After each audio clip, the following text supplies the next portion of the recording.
There's some farting going around my chute, reaching the butthole, and I think it's very hard.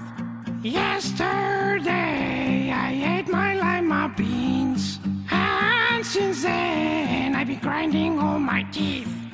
I will surrender with just another fart. I know it's raunchy, but I know we all love that.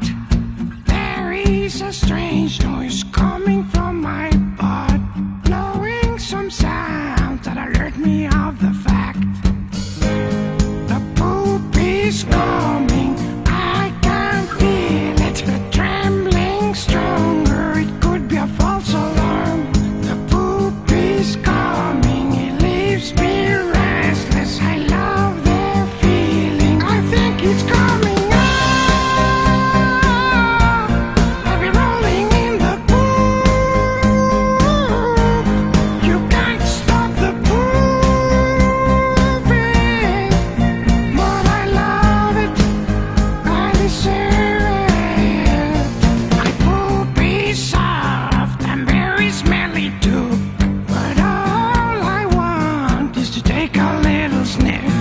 I think my master is going to be mad because I ate some and painted a mustache.